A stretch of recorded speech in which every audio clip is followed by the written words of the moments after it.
Hello everyone, it's the Cowboy. Hey, welcome to episode 21 of Bitcoin and Ethereum Elliott wave analysis here for YouTube.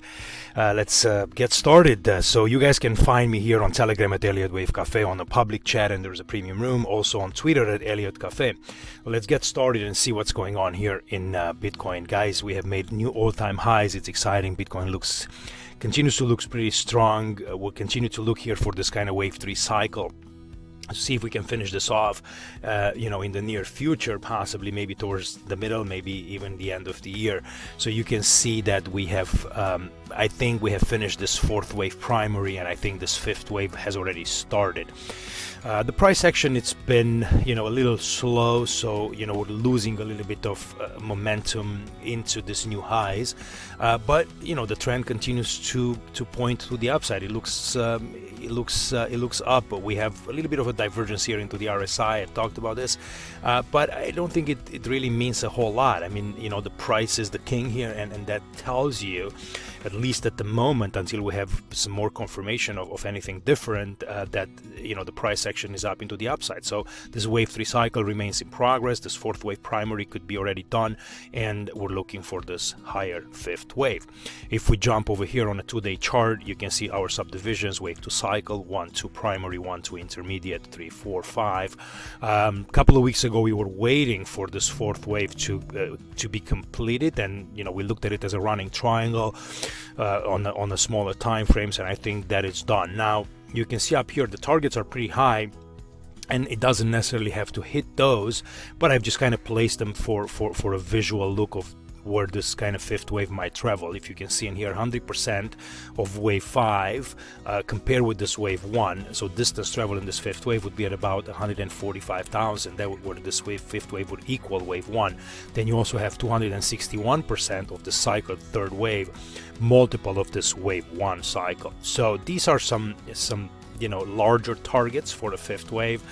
Again, we don't have to hit those. There's a couple of fib zones below that at around 100,000 that could get hit, but we remain focused with the uptrend in here, and I think short of some surprises in here, obviously, you never know, but this is what the price is kind of pointing at the moment, and we just kind of have to stay with it. Here is a look on the 6 hour, which I don't usually show up here. It's mostly for our pro room clients in there, but this is where we're kind of bursting out of that fourth wave triangle. That's a pretty clean, I think, triangle in here. You have an A, B, C, D, and a small E wave here at about 55, 467, and then we burst out of there in this wave 1. This wave 1, looks a little awkward. It's not a super clean impulse, out of here, but there is a way to count it where that burst up there to where you take the D wave top. It's actually a third wave, and then you do a triangle in fourth and then up in fifth, and then you're pulling back here in this zigzag at the moment for a wave 2. This could extend a little bit longer, but as long as we remain above that 55, 467, that would be a pretty important level to hold, for this impulsive wave out of this fourth wave to continue. Right? So that would complete, let's say, wave 3. This is a minor wave 3 out of this intermediate wave 1, out of this primary fifth wave. So, so we're just the very, very early stages, right, of building the momentum upside for this fifth wave primary, because this wave 1 intermediate will take some time to develop, and that tells you that actually this fifth wave can be much higher. Me can place this wave 1 intermediate back in here and then do a second wave, but I think it's just kind of way too shallow, and it doesn't necessarily give this fifth wave enough room to build to the upside. So I want to stay conservative, but also kind of optimistic. Now if we break below this 55, 467, things are going to change a little bit. There's also a way to look at this move out of here in maybe a possible ending diagonal, but it's not, the signs are not there fully developed, and I cannot look at this as being the first leg of the diagonal, because that's an impulsive move, but I can look at this being the first wave. So this could be a wave 1, that could be a wave 2, right? So you have a 3-wave advance in wave 1, a zigzag here in this wave 2. Right now you have ABC in here. This would be a wave 3. Now I have to measure, just so I'm not wrong, I didn't do it yet, but I have to measure if this wave needs to be smaller than this. in terms of its size. And then you can do so 1, 2, 3. So now you can do a fourth wave in here, right? And then you can do a fifth wave like that, and needs to be smaller than third. So third smaller than 1, fifth smaller than third, and that can give you some kind of a, diagonal like that, and then you can sell off. But you would have to place it in in the overall count as you're coming from the lows, and see kind of where that would fit in terms of the larger pattern and the higher degree wave count, right? So either way, even based on this, we would probably still try to push towards 65, maybe 70,000, and then if this rises in 3 waves, then we'll start to entertain the idea that it's possibly an ending diagonal. Until then, I want to stay with the bullish move and with impulses. Looking over at the 1 week chart in terms of moving averages, there's no arguing here with the price. It's moving up into the right. Everything points higher. The trend is clean and clear to the upside.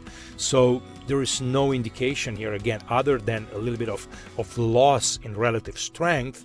There's no indication from the price that we're selling off, right? So we don't want to tell the market what to do. We have to let the market show us what it's doing, right? So I've just kind of told the guys into the room this quote that I've heard last week. So I believe in what you see and not in what you believe. And what I see right now is the price going up into the right and moving higher, right? Now, if I believe that it's going to go lower, I think that's a dangerous place to be. The price is the one that's going to show us, and the signal will be pretty clear, as it was, let's say back in 2017, 2018. When you're going to start to get a pretty big sell-off in here, then they'll tell you, hey, we're ready to correct a little bit. Until then, we're moving higher. So taking a look at the daily charts in here as well, we're cleanly above the 50-day moving average. So, again, we're losing a little bit of relative strength because we're going a little bit sideways in here. But we're up above these moving averages, and that continues to be constructive. The 200-day moving average right now, it's about 33,000. And then you have the 50, which is about 55,830. So that would be a pretty good level of support on the way down. You can see that the price actually reacted, several times out of those levels. The next I have in here, a look at a little bit of the candlestick patterns. So this is on a weekly time frame.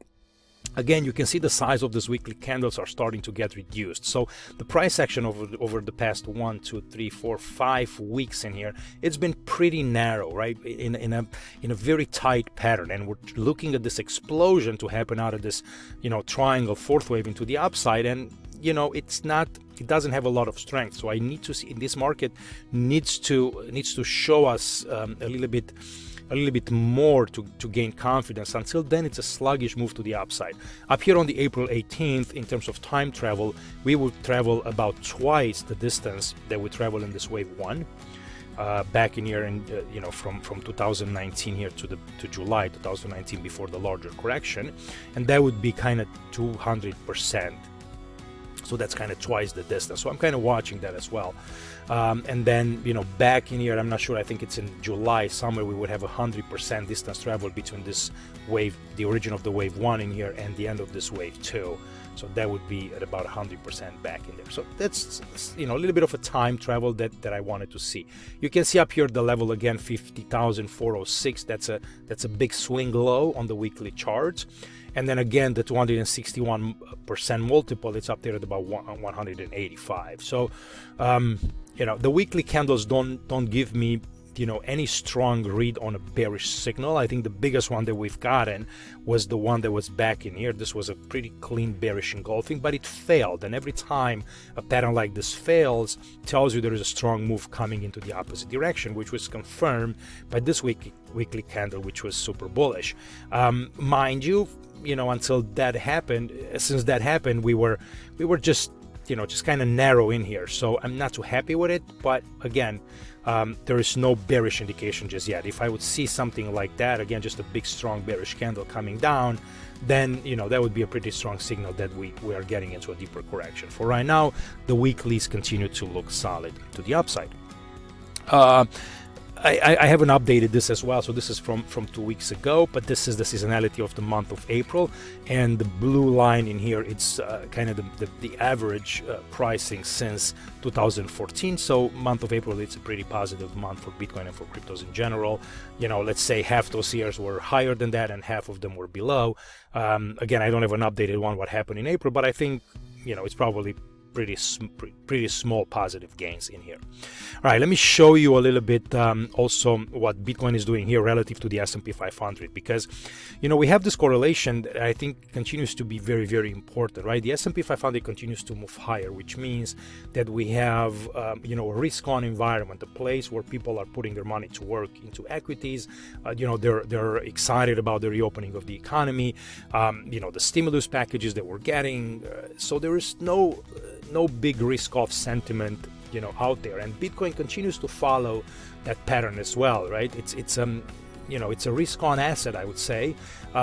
People are excited about the future, about this new way of looking at the digital assets, and this is clearly reflected into the price. And I don't want to get negative necessarily on Bitcoin until I see more of a signal from the larger equity markets, right? From the trillions of dollars in assets, where things are going to start to shift more into a negative outlook. And until then, I have to stay with the overall sentiment. I gotta put Bitcoin into the overall intermarket outlook of the rest of the assets in there, right? That's I think that's important. You can see up here the correlation is about 80 right now, and it's pretty positive. It's been positive for a long time, and with slight differences back in here, but of the overall trend, it's to the upside. So I want to keep that in mind, and I want you also to kind of look at that and think about the larger market structure, not necessarily just about how Bitcoin does. Okay, let's take a look here at the performance as well, and this is another one that I wanted to show you, right? Bitcoin, it's been the biggest performer since the beginning of the year. We're up about 118%, 112% since the beginning of the year. And then on the next place here at about 30% is oil, and then you have the S&P 500, which is up about 12% from the beginning of it. So massive outperformer. And then you have the dollar, which is up a mere 1.69%, so pretty much doing nothing in here since the beginning of the year. A little bit of strength, but it's been selling off for the past week or so. And then you have gold that's starting to gain a little bit of strength in here for the past couple of weeks, and we're thinking that it might have hit a double bottom at those levels. You can check out my macro cafe from last week, and I have a lot more details on gold and some of the other markets on there. But it's just been you really don't want to be in it. I mean, when Bitcoin makes so nice gains, I mean, again, it could be part of your portfolio, obviously, and it's not a bad place to to be necessarily, but your money is basically not doing much if it's in gold. And then in bonds, it's just losing. I mean, you're down 11%, almost 12% since the beginning of the year. So Bitcoin here continues to kind of eat everybody's lunch. All right, let's jump over to Ethereum and see how this looks. Ethereum, it's that's a weekly chart in here. It continues to remain in a very nice, strong uptrend ever since we've broken that 1422 highs from 2018, beginning of 2018, and the trend is clearly to the upside. I have modified a little bit this third wave intermediate. I mean, you can still place it possibly down into these levels, but I don't think that that's complete just yet. I think it would be way too kind of small of a third wave to place it at those levels, but remains to be seen how we progress upwards in here. Again, 161% multiple of this wave 1. For this wave 3 comes in at about 4,771, so that's those levels back in here. And then you have a cluster here with 261.8 multiple of this wave 1 for this larger third wave. primary back in there. So those targets, I think they're probably going to get hit here maybe towards the middle of the year, so anywhere around 4,000 to 5,000 area. My target for this year was 4,000, so we're $1,600 away from that. But this chart continues to look nice and bullish, again with a slight loss of relative strength in here. That's fine, but the price is king so far, and that tells you that it's at the moment continuing to move higher. Here is a look at the 1-day chart and a little bit of the subdivisions in here, where you look at the 1, 2, another smaller 1, 2, 3, 4, and 5. I mean, you can argue that the internals of this, again, they might be a little off, but I'm just looking at the larger corrective patterns here. What I see them, that's where I want to place my waves. And the move from these lows in here, possibly this looks like an impulsive move, right? Not necessarily corrective. That's a 1, 2, 3, 4, 5. So to me, that's a 1, that's a 2. And then you're having here maybe another 1, 2, and then we're in the middle of this larger formation in third. So 1, 2, 1, 2, 1, 2, 3, 4, and 5, 4 and 5, and then we're gonna get up here to complete this larger third. And then we should correct a little bit lower to match this wave, right? That would be a little bit, let's say, a little bit larger. Maybe we'll get a triangle in there, and then another burst up higher, maybe towards those $4,700 or $5,000 levels for Ethereum. So I like Ethereum. It's been actually outperforming Bitcoin here since the beginning of the year. I'll show you that in a second. The moves onto the weekly charts in terms of moving averages, again, they look nice and strong. They point to the upside. They're just, I mean, you even have the big cross in here on the weekly, right, which is pretty massive, and they all point higher. So the trend remains up. There is no arguing with it, just like it is in Bitcoin. Here is another one that I really haven't shown you guys. I don't think since I've done this Ethereum Bitcoin analysis, and this is the Ethereum Bitcoin cross, and you can see in here, we fit those lows in the summer of 2019, maybe towards the fall of 2019, where Ethereum, I mean Bitcoin was beating Ethereum, massively, I should say. And then since then, Ethereum is starting to gain relative strength, and it's done a little bit of a, I would call it an expanding leading diagonal, right? That's kind of a clean way to look at this. Just going a 1, 2, 3, 4, 5 for the wave 1. I mean, the degree doesn't really matter in here. I have it as an intermediate, but it doesn't really matter because I start from nothing, right? So going a 1, 2 can also be a primary or whatever. So 1, 2 in here. I mean, just a nice clean 3-wave decline back into the 618, and you can see how this Ethereum Bitcoin cross reacted, with these golden ratios, right? Wave 1 up, wave 2 into the 618, and another impulse up, pullback into the 618. And since then we've pulled, we started to rally again, and this looks like a clean impulsive move. And I would argue that this is, just wave 1 of this minute third wave. So you have minor 1, 2, and then you're going here. It's a wave 1 of this, and then you get a 2 in here. And then we're going to go 3, 4, and 5, and then we're starting to build this third wave minor, right? So 1, 2, 1, 2, 3, 4, 5, and if this happens, right, Ethereum should continue to outperform Bitcoin, which it looks even in this next chart, it kind of looks like it does. So this is since the beginning of the year. In here, you can see how Ethereum is actually up 224%, and then Bitcoin is up only about 110%.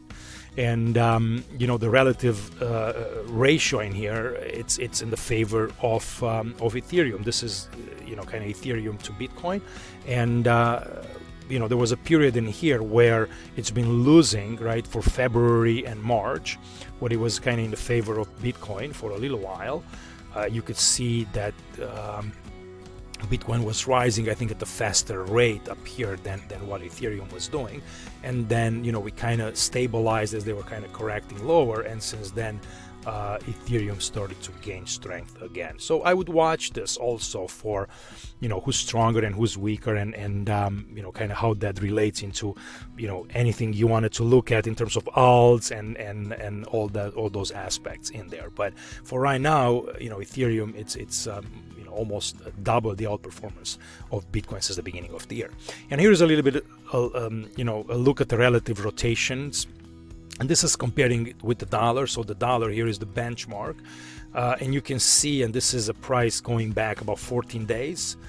So since we've done this video a couple of weeks ago, right, Ethereum, was a little bit underperforming Bitcoin, but they're both outperforming the dollar. So in here you have the leading quadrant, so they're beating the US dollar, and Ethereum has gained quite a bit of strength for the past 14 days. It's losing now as it's coming down, is losing a little bit of relative strength, a little bit of momentum, but it continues to be a very, very good leader. You can see that Bitcoin tried to do it and then turned back.